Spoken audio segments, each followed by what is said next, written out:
কিয়ামতের ওই কঠিন ময়দানে 7 শ্রেণীর ব্যক্তিকে রব্বুল আলামিন তার আরশের নিচে ছায়া দিবেন।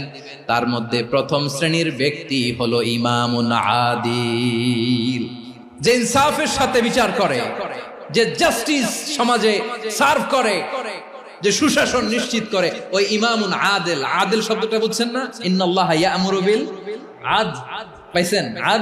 আদিল। 7 শ্রেণীর ব্যক্তিকে আল্লাহ তাআলা সুশীতল আরশের নিচে ছায়া দিবেন, যেদিন তার দেয়া ছায়া ছাড়া কোনো ছায়া থাকবে না।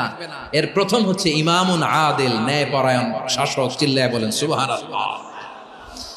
আবার বিশ্বনবী বললেন, ইন্নাল মুকসিতিনা ইনদাল্লাহি আলা মানাবিরা মিন নূর আন ইয়ামিনির রহমান। কিয়ামতের দিন যারা ন্যায় পরায়ণ হিসেবে আল্লাহর সামনে দাঁড়াবে, কিয়ামতের দিন রব্বুল আলামিন তার আরশের ডান দিকে ওই ন্যায় পরায়ণ লোকদের জন্য আরশের ডান দিকে একটা নূরের